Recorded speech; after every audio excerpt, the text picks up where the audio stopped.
Hello students, today I'm going to tell you a bit about Surrealism, about its history, and also about some of the artists who were involved and how they made their work.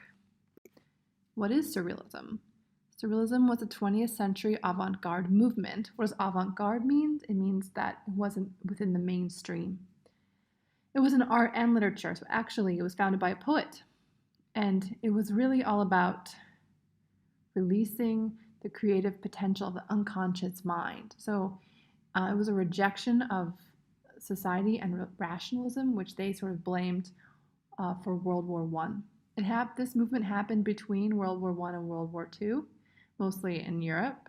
And the word surrealism is derived from sur, which means super or beyond, and then realism. So it means beyond realism. Surrealism was founded by André Breton, who was a French poet. In 1924, he wrote this manifesto where he talks about his whole philosophy. It wasn't just about writing and art, it was a whole philosophy of life.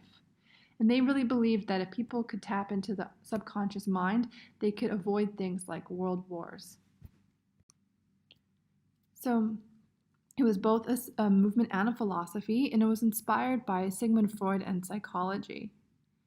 So Sigmund Freud's teachings explored the brain as having a conscious part and a subconscious or unconscious part.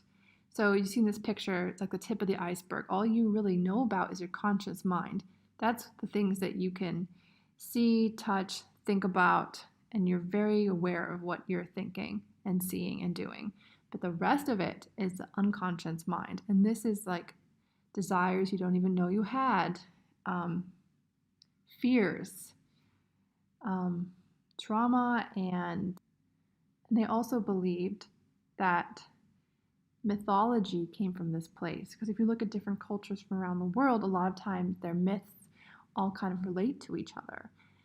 So this whole unconscious mind is just a giant library of knowledge that you don't really know you have, but you can tap into it. So why should you tap into it? Well, they blamed World War One on rationalism, individualism, traditional society, people looking out only for themselves. They thought more about collectivism, that all humans are connected through our unconscious minds. And they believed that we could tap into this sub or unconscious mind. Society would become better, more peaceful. Okay, that sounds great, but how do you do it?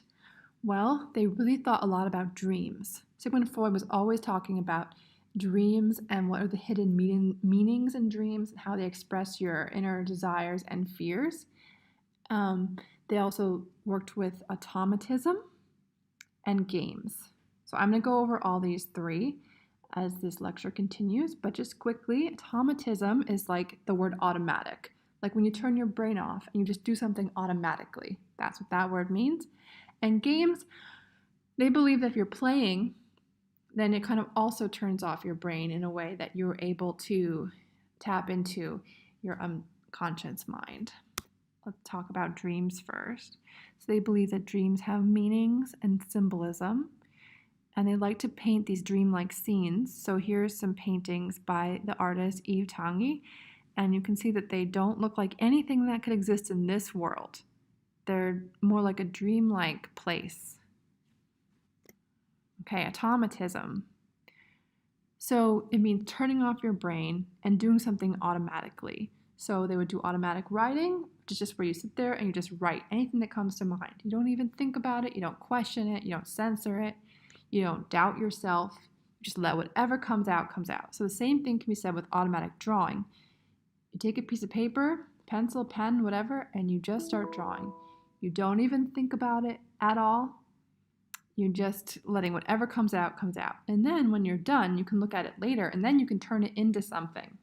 Even though at the time when you drew it, it didn't necessarily come from anywhere. Okay, games. The surrealists like to play games, either by themselves or in groups. So games also would help you turn off your brain, relying on intuition and chance and happy accidents instead. So they would get together and have like parties where they would play artistic games together. So we're actually going to do that too as part of our class, so to help us tap into the subconscious minds. Okay, one of these games is called Bulletism. With Bulletism, you pour paint or ink onto a piece of paper. Just let it go randomly. It's based on chance. Let it dry, and then later, look at it and say, does it look like anything to you? And then you can turn it into something. As you can see, Salvador Dali has done that here, where he did some random splatters and thought, oh, it looks like a horse, and then changed it into a horse. Here's some more examples of Bulletism.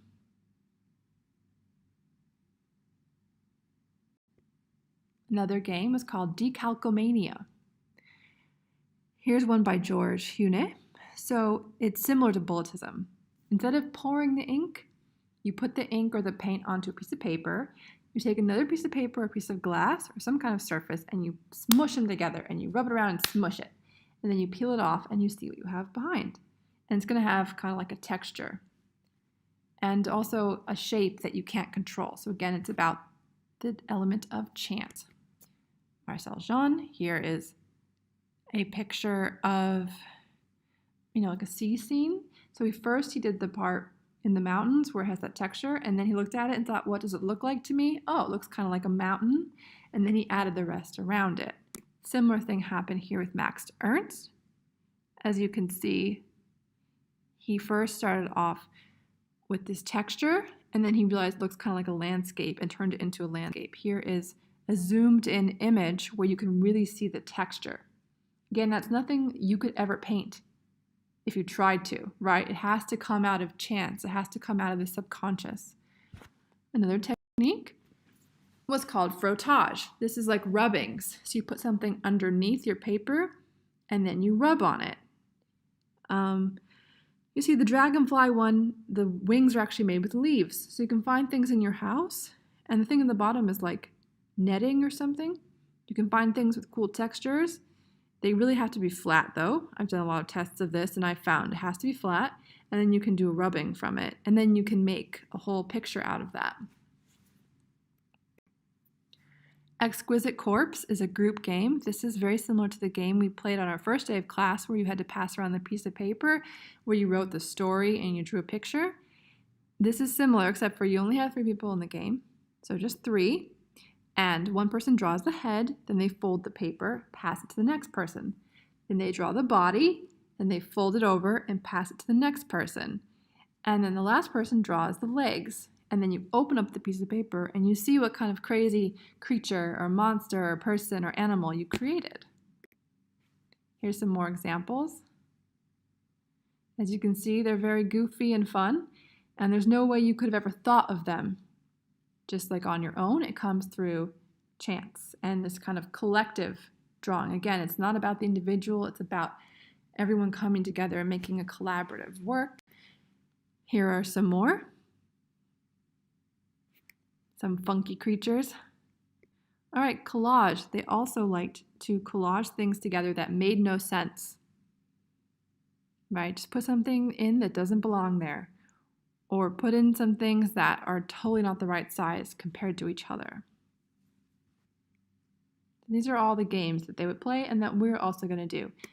Now we're going to talk about techniques for more finished works of art. So this is like their paintings, or maybe a finished drawing.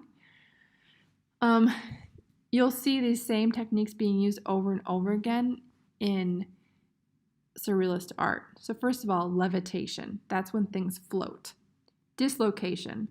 When things are not in the right place. Juxtaposition, where you put 2 things together that don't belong together. Transformation, where you have something changing into something else that wouldn't be really realistic. Right? It's surrealistic. Symbolism, so it's like a kind of like a dream where things have deeper meanings. And the last one is scale, which is how big things are. Okay, so here's levitation. Here's some Magritte paintings where there's a giant rock floating in the sky, and the other one has a whole lot of people floating in the sky. Now, obviously, these can never happen in real life. They are not realistic. Dislocation, where things are out of place. On the picture on the right, the Magritte, there's sky inside of a bottle. Now, sky isn't usually inside of a bottle, right? It's usually in the sky. Instead, in the sky, you have these clouds that are made out of like leaves, so nothing is where it's supposed to be. Then the one on the left, the Sevilla painting, again, you have kitchen stuff, a teapot, tea cups that are in a forest. That's not where they're supposed to be either. That's dislocation. Juxtaposition, putting things together that don't normally go together. So this is a sculpture made by Salvador Dali of a lobster phone. That's not very realistic. You would never see that. I guess it could happen, but it's just not normal, okay? Transformation. Now this is more like when one thing is changing into another thing. In this painting also by Dali, you can see there's a face, and the face is turning into a glass. Okay, and so it could be anything like that, where something is changing into something else in the painting. Symbolism. So these are Frida Kahlo paintings, and her work was very symbolic. So the deer is getting shot with a lot of arrows, and that represented heartache, and all the people who were hurting her. Then the two Fridas on the top, one represents her Mexican side and one represents her European side because she was half German, half Mexican. So that's how she kind of made that idea visible, is through the symbolism of two different sides of herself. Now you can see the hearts are still connected. Okay, so there's a connection even though it's not realistic. Scale. When something is clearly not the right size. This is a Magritte painting of a giant rose. You would never find a flower that big that could fit in a room like that, right? So here's some more examples by different artists, and you guys can think to yourself what techniques they're using. So this is Remedios Veros. Now we have some contemporary art as well. And sometimes you might look at them and think, well, this could be two different ones. This could be transformation. Maybe he's turning into a cactus. Or maybe it's juxtaposition because it's a person next to a bunch of cacti. Or you could call it symbolism. Maybe the cactus represents something, like being prickly. I don't know, and that's fine. It doesn't have to fit neatly into one of these techniques. It can be a combination. Here's one where I would say this one is, I would call it transformation because the hand is transforming into a horse. So this student, for her final drawing, made a collage first and then made a drawing out of it. So here's the pictures she chose. You see like an eagle and a rope, the desert and a sky. And then she made them into a collage at the top. And then the bottom is a drawing she made from that collage. Another student did the same thing. She found a sword, she found clouds, she found a deer head. And then she made a collage out of them. And then on the right is the drawing. So that's one way you can do your final project. After we do all of the games are going to take about 2 weeks, and then we're going to spend 2 weeks just working on one drawing. So that's one way you can do it, is by making a collage first of things that don't usually go together, and then making your drawing from that collage. Here are some other examples of what students have done. Would you guys call this transformation, juxtaposition? I don't know. It could be a lot of things. Scale, because the zipper is kind of too big really than it should be. I don't know. It could be a lot of them all at once. Another student drawing. What would you think this one is? Okay, so for your attendance today, find 3 drawings or paintings online that are surrealist. Find ones that use different techniques. In your blog entry, say what they are. So find some paintings or drawings online, upload them to the blog, and then say, this one is using dislocation because it's a picture of an eyeball which is on a dinner plate. Let's say. There's a painting that looks like that. I didn't make that up.